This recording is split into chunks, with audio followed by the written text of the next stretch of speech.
Hey guys, welcome back to the channel. This is how to use Poe AI for research. So first thing is just simply open the Poe application into your device.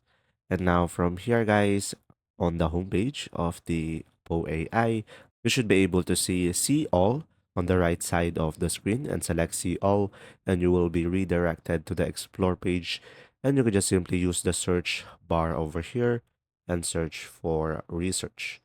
So from here, guys, you will have multiple bots and you should be able to see the number of users monthly.